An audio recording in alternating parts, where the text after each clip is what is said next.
नमस्कार, आपका शहर आपकी खबर देख रहे हैं आप। मैं हूं आप सबके साथ अनूप। खबरों की शुरुआत करेंगे और सबसे पहले बात जेएनयू हिंसा पर मचे हंगामे की। बिहार समेत देश भर में जेएनयू हिंसा पर हंगामा मचा हुआ है।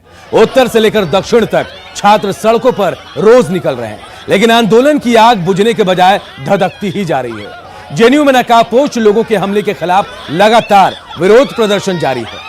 हमले का विरोध कर रहे छात्रों को पुलिस ने उस वक्त रोक दिया जब वो राष्ट्रपति भवन की ओर मार्च करने की कोशिश कर रहे थे। इसके बाद जमकर बवाल हुआ। हालात को काबू में करने के लिए पुलिस ने लाठियों का इस्तेमाल भी किया। तस्वीरों में आप साफ साफ देख सकते हैं कि कैसे पुलिस और छात्रों के बीच तीखी नोक-झोंक भी हुई है।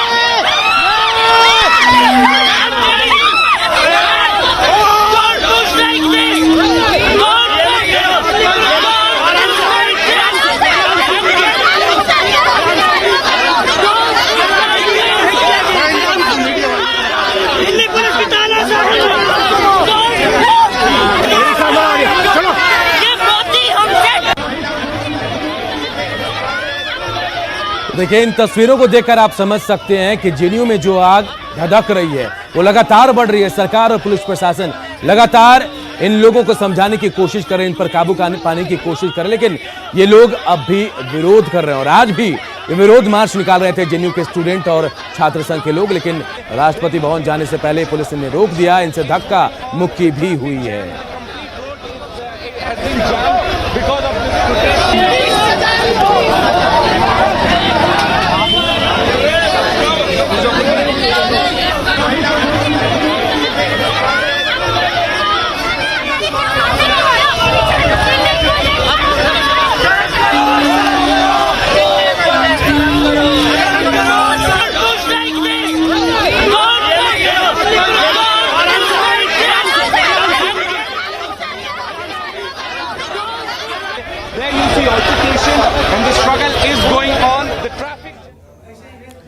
अब सवाल है कि क्यों अबूझ पहेली बनता जा रहा है जेएनयू। सवाल इसलिए क्योंकि वहां चल रहे आंदोलन को अब 2.5 महीने होने वाले हैं, लेकिन मामला हल होने के बजाय उलझता ही जा रहा है और आंदोलन जोर पकड़ता जा रहा है।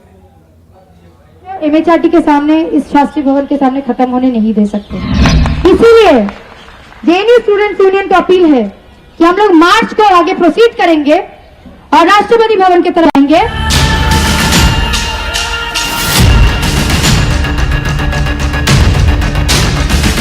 ये जेएनयू के छात्र हैं जिनका आंदोलन एक बार फिर उबल रहा है। एक बार फिर इन तस्वीरों को देखिए। इसे देखने के बाद यकीनन आपके मन में भी सवाल उठ रहे होंगे कि आखिर जेएनयू में कब थमेगा ये सब। कब तक आंदोलन की आग में जलेगा जेएनयू। कब निकलेगा जेएनयू विवाद का हल। कब गिरफ्तार होंगे जेएनयू के मुजरिम। जेएनयू पर प्रदर्शन की सियासत।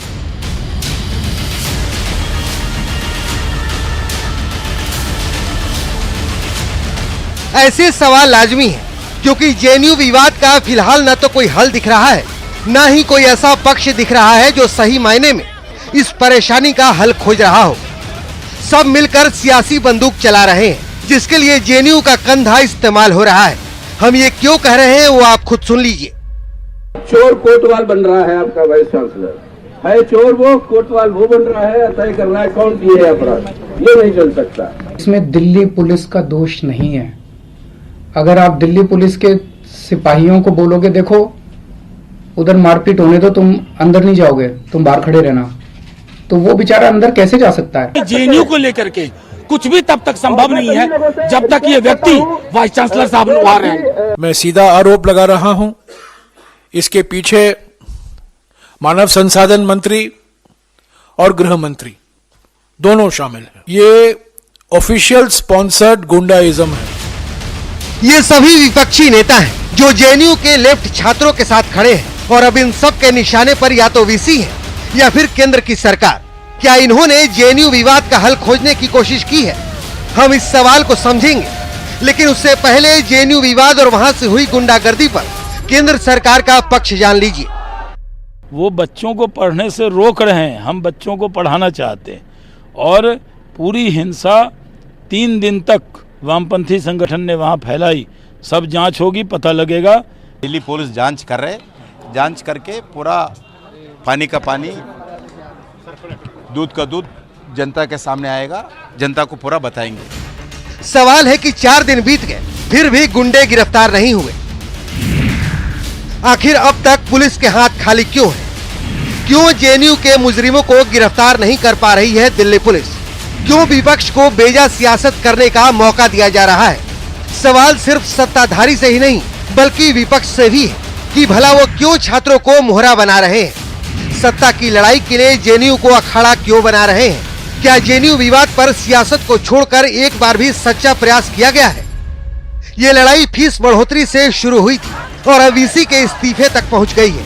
इतना ही नहीं, शिक्षा मंत्री और केंद्रीय गृह मंत्री पर भी निशाना साधा जा रहा है। क्या ऐसे हो पाएगा जेएनयू मामले का हल? आखिर कब तक छात्र पढ़ाई से महरूम रहेंगे? Bureau report, news 18 network. इधर छात्रों के राष्ट्रपति भवन की ओर बढ़ने से पहले जेएनयू छात्र संघ और जेएनयू शिक्षक संघ ने कुलपति एम जगदीश कुमार को पद से हटाने की मांग की। नारों के जरिए गुरुवार को भी छात्रों ने अपनी आवाज बुलंद की। आप भी सुनिए।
इधर जेएनयू विवाद को बढ़ता देख अब बीजेपी के वरिष्ठ नेता मुरली मनोहर जोशी ने भी वीसी के खिलाफ नाराजगी जाहिर की और अपने ट्वीट संदेश में जेएनयू के वाइस चांसलर को हटाने की बात कही है।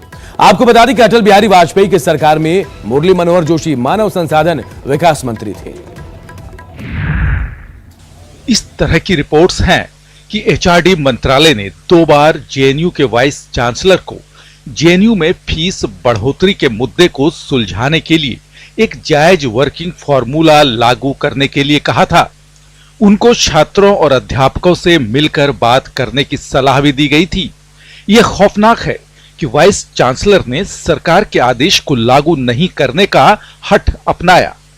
यह नजरिया निंदनीय है और मेरी राय में ऐसे वाइस चांसलर को पद पर बने रहने की अनुमति नहीं दी जानी चाहिए। और बात उस शख्स की जिसकी तलाश पिछले 20 सालों से थी, जिस शख्स को हिंदुस्तान की पुलिस अरसे से तलाश रही थी, जिस शख्स तक पहुंचना मुंबई पुलिस के लिए निहायत जरूरी था, वो शख्स पटना के मीठापुर से दबोचा गया। आप भी उस शख्स के बारे में जाने तो हैरान रह जाएंगे। वो शख्स है अंडरवर्ल्ड का डॉन दाऊद का गुर्गा एजाज लकड़वाला, जो कभी छोटा राजन का दाहिना हाथ हुआ करता था। पटना से एजाज लकड़वाला की गिरफ्तारी के बाद अब कई सारे सवाल उठ खड़े हुए हैं।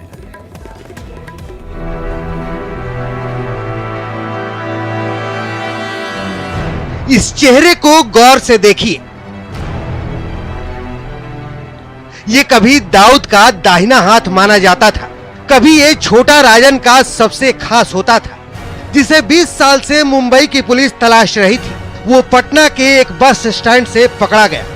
एजाज लकड़ावाला नाम का गैंगस्टर जो भारत के बाहर से एक्सटॉर्शन कॉल्स देके बम्बई में काफ़ी लोगों को धमकाता था, उसे मुंबई सिटी क्राइम ब्रांच के अफसरान ने कल पटना में अरेस्ट किया। मुंबई की एक्सटॉर्शन सेल ने पटना के मीठापुर बस स्टैंड से most wanted gangster Ejaz Lakdawala को पकड़ लिया। पटना एसटीएफ की मदद से मुंबई पुलिस ने एजाज लकड़वाला को तब पकड़ा जब वो अपने 2 सहयोगियों के साथ बस से दरभंगा की ओर रुख कर रहा था। पटना पुलिस हो या फिर बिहार एसटीएफ, उसकी गिरफ्तारी यहाँ से थोड़ी दूर पर जो NH30 है वहाँ पर फ्लाईओवर है, वहाँ से दिखा रहे हैं। लेकिन न्यूज़ 18 को विश्वस्त सूत्रों से जानकारी मिली है, एजाज लकड़वाला जो है अंतर्राष्ट्रीय पड़ाव के गेट नंबर 1 से अरेस्ट किया गया है। दरअसल मुंबई पुलिस को एजाज लकड़वाला के बारे में जानकारी तब मिली जब 28 दिसंबर को मुंबई एयरपोर्ट से उसकी बेटी गिरफ्तार हुई। पूछताछ में पता चला कि एजाज लकड़वाला 8 जनवरी को पटना आने वाला है। मुंबई पुलिस ने सर्विलांस के जरिए एजाज लकड़वाला पर नजर रखना शुरू कर दिया और पटना में उसे धर दबोचा। ये मुंबई पुलिस की टीम ने कल पटना के जक्कनपुर थाने से संपर्क किया और उन्होंने बताया कि एक व्यक्ति की गिरफ्तारी में उन्हें पटना पुलिस की मदद चाहिए। इस पर जक्कनपुर थाने से और दूसरे पुलिस पदाधिकारी मुंबई पुलिस की टीम के साथ गए और उन्होंने मीठापुर बस स्टैंड के एरिया से एक व्यक्ति को गिरफ्तार किया जिसका नाम एजाज लकड़ावाला बताया जाता है। मुंबई का मोस्ट वांटेड एजाज लकड़वाला पर 25 से अधिक मामले दर्ज है। जो एजाज लकड़वाला दाऊद का करीबी रहा है। सवाल है कि दाऊद का करीबी कैसे पहुंचा पटना, वो कितने दिनों से पटना में रह रहा था, जक्कनपुर के किसी होटल में रह रहा था या घर में। लकड़वाला के दरभंगा मधुबनी जाने का मकसद क्या था? आखिर गैंगस्टर क्यों जा रहा था दरभंगा मधुबनी? बिहार पुलिस को अब तक क्यों नहीं थी एजाज की भनक? कितने दिनों से बिहार में रह रहा था एजाज?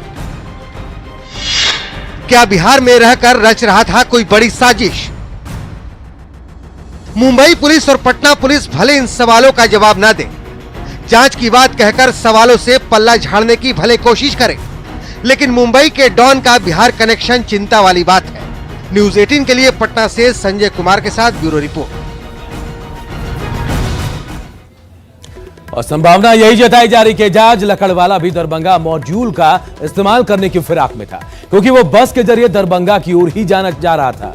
दरभंगा, ये जानना जरूरी है कि दरभंगा मॉड्यूल आखिर है क्या। दरभंगा मॉड्यूल की शुरुआत इंडियन मुजाहिदीन के यासीन भटकल ने की थी।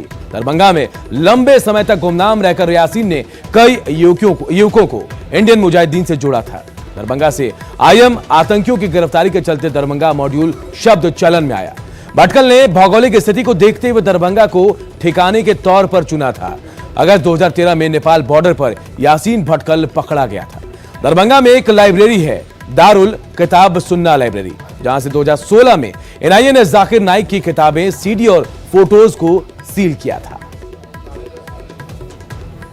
तो एजाज क्यों पटना में रह रहा था, कब से रह रहा था, किस मकसद से रह रहा था, ये तमाम सवालात हम लगातार उठा रहे हैं, लेकिन पटना पुलिस को इन तमाम सवालों से कोई मतलब नहीं। जरा सुनिए एडीजी लॉ एंड ऑर्डर की क्या दलील है। इसके बारे में जो भी फर्दर डिटेल हैं वो इन्वेस्टिगेटिंग एजेंसी मुंबई पुलिस ही आपको बता पाएगी। वो उन्हीं का अपराधी था, वो हमारे यहाँ उसके पास उसके विरुद्ध कोई केस नहीं है। वो मुंबई पुलिस का मुजरिम था और वही लोग उसके बारे में पूरी डिटेल आपको दे पाएंगे। सर, वो अगर पटना को सेंटर के रूप में यूज कर रहा हो तो ये तो बिहार पुलिस को भी इसकी जानकारी होनी चाहिए। खैर ये स्पेकुलेशन है, इस पर मेरी कोई टिप्पणी नहीं है। और दरभंगा मॉड्यूल के बाद अब बात करते हैं आईएसआईएस मॉड्यूल की। दिल्ली पुलिस की स्पेशल सेल ने आईएसआईएस के 3 आतंकियों को गिरफ्तार किया है। ये आतंकी दिल्ली एनसीआर में हमले की फिराक में थे। इनकी गिरफ्तारी से फिलहाल दिल्ली पर से आतंकी हमले का खतरा टल गया है।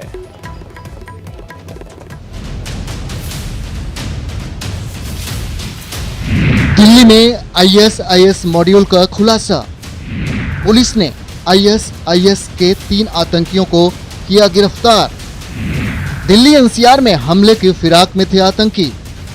दिल्ली पुलिस की स्पेशल सेल को गुरुवार की सुबह एक बड़ी कामयाबी तब हाथ लगी जब उसने एक मुठभेड़ में ISIS के 3 आतंकियों को गिरफ्तार कर लिया। ये मुठभेड़ दिल्ली के वजीराबाद में हुई। मुठभेड़ में कई राउंड गोलियां फायर हुई और फिर आतंकियों को स्पेशल सेल ने पकड़ लिया। दिल्ली पुलिस के स्पेशल सेल ने 3 लोगों को गिरफ्तार किया है, लेकिन किस तरह से उसका वास्ता है, किस तरह से आतंकी संगठन के साथ में उसका संबंध है, इन मामले पर समझते हैं। DCP प्रमोद कुशवाहा हमारे साथ में हैं। सर, किस तरह से इसके बारे में जानकारी मिली और कहां से गिरफ्तारी हुई? देखिए, आज सुबह स्पेशल सेल की टीम जिसमें ACP ललित मोहन नेगी और इंस्पेक्टर ACP हृदय भूषण, ये लोग काफ़ी टाइम से एक ऑपरेशन पे काम कर रहे थे इस मॉड्यूल पे। इसके बारे में इन्फॉर्मेशन हमारी टीम को मिली हुई थी और आज morning early hours of the morning में इनको वजीराबाद ओल्ड ब्रिज के पास में एक एक्सचेंज ऑफ फायर के बाद पकड़ा गया। पकड़े गए आतंकियों की पहचान ख्वाजा मोइनुद्दीन, सैयद नवाज और अब्दुल समद के रूप में हुई है और इसके पास से स्पेशल सेल ने हथियार भी बरामद किए हैं। गिरफ्त में आए तीनों आतंकी एक मर्डर केस में तमिलनाडु से फरार होकर नेपाल भाग गए थे और अब वो दिल्ली आकर बड़ी वारदात को अंजाम देने की फिराक में थे। ये 3 लोग हैं, ख्वाजा मोइनुद्दीन, अब्दुल समद और नवाज। अगर आपको ध्यान हो तो पिछले कुछ दिनों से कुछ इस तरह के इनपुट मीडिया में भी आए हुए हैं जहाँ पर 3 लोग जो भागे हुए हैं तमिलनाडु से, एक मर्डर केस में अंदर थे, कंडीशनल बेल मिली हुई थी और बेल जम करके भागे हुए थे। ये करीबन 12-13 दिसंबर के आसपास भाग गए थे। भागने के बाद ये लोग नेपाल चले गए। ये 6 लोग भागे थे जिनमें से 3 लोग नेपाल चले गए और नेपाल से फिर ये कुछ दिन नेपाल में रहने के बाद ये दिल्ली में आए थे और ये NCR में या UP में कहीं कोई टेरर स्ट्राइक का प्लान बना रहे थे। दरअसल ख्वाजा मोइनुद्दीन और सैयद नवाज 2014 में हिंदू नेता सुरेश कुमार की हत्या में शामिल थे और ये एक और हिंदूवादी नेता पर जानलेवा हमला में शामिल थे। ख्वाजा मोइनुद्दीन है, जैसा मैंने कहा, हाईली रेडिकलाइज्ड है। पहले भी ये अरेस्ट भी हो चुका है IS रिलेटेड ऑफेंसेस में और ये बाकी 2 जो हैं, सैयद नवाज जो है ये भी अरेस्ट हो चुका है। अगेन रेडिकलाइज्ड अटैक्स इसने किए हैं। जैसे मैंने आपसे कहा कि इसने सैयद नवाज जो है इसने 2 हिंदू लीडर्स पर अटैक किया था, सुरेश कुमार पर और एक गांधी पर। गांधी के बच गए थे, सुरेश कुमार जी की डेथ हो गई थी। ISIS से प्रभावित इन आतंकियों में जमकर कट्टरता भरी गई है और नेपाल से लौटे तीनों आतंकियों को विदेश में बैठे एक हैंडलर से हमले के निर्देश मिल रहे थे। ये निर्देश एक ऐप के जरिए मिल रहा था। अभी इनका क्या करना था इसके बारे में इनको एक फॉरेन बेस्ड हैंडलर से इंस्ट्रक्शन मिलना था। ये IS इंस्पायर्ड है। इसमें ख्वाजा मोइनुद्दीन पहले भी IS रिलेटेड केसेस में अरेस्ट हो चुका है और हम समझते हैं इस अरेस्ट से एक टेरर स्ट्राइक अवर्ट हो गई है। ये आतंकी कहां हमला करने वाले थे ये तो फिलहाल साफ नहीं हो पाया है, लेकिन इनकी गिरफ्तारी से कई सवाल उठ रहे हैं। क्या ISIS के निशाने पर गणतंत्र दिवस समारोह था? क्या आतंकी किसी बड़े नेता को निशाना बनाना चाहते थे? क्या ISIS के निशाने पर प्रदर्शनकारी थे या निशाने पर भीड़ भाड़ वाले इलाके या बाजार थे? फिलहाल पुलिस गिरफ्तार आतंकियों से पूछताछ में जुटी है और पता लगा रही है कि आखिर वो दिल्ली NCR में कहां हमले को अंजाम देने वाले थे। Shankar Anand, news 18 network, Delhi. Team India के पूर्व कप्तान महेंद्र सिंह धोनी इसी साल ऑस्ट्रेलिया में होने वाले T20 वर्ल्ड कप में अपने बल्ले का कमाल दिखा सकते हैं। धोनी के क्रिकेट से संन्यास की अटकलों के बीच टीम इंडिया के कोच रवि शास्त्री ने बड़ा बयान देकर क्रिकेट प्रेमियों के दिलों की धड़कनों को बढ़ा दिया है। फिर बल्ले से कमाल दिखाएंगे माही। धोनी के बल्ले से फिर होगी चौके छक्कों की बौछार। ऑस्ट्रेलिया में T20 वर्ल्ड कप में धोनी दिखाएंगे कमाल। संन्यास की अटकलों पर कोच रवि शास्त्री ने लगाया विराम। And at his age, I think probably the only format he would want to play is T20 cricket, which means he will have to start playing again, get into the groove because he's definitely going to play the IPL. Team India के coach Ravi Shastri का यह बयान cricket प्रेमियों के दिलों की धड़कनों को बढ़ाने वाला है। तो दिल थाम कर एक बार फिर सुनिए कि रवि शास्त्री ने क्या कहा।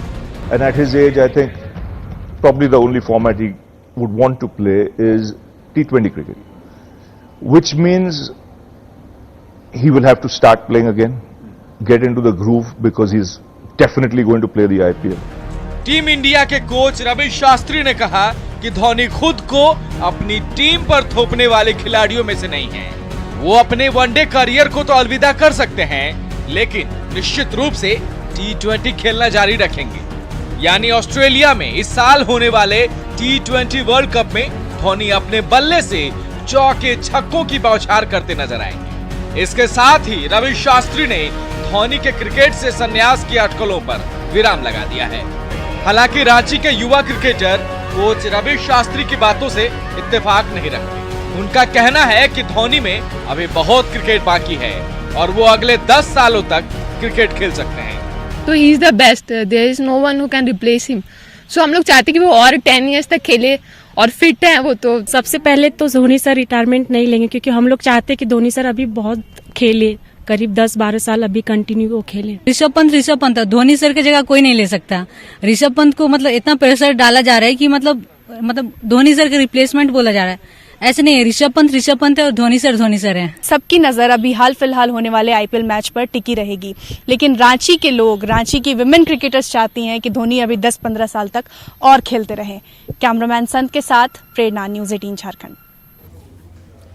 और इस बुलेटिन में फिलहाल इतना ही। आप बने रहे न्यूज़ 18 बिहार झारखंड के साथ।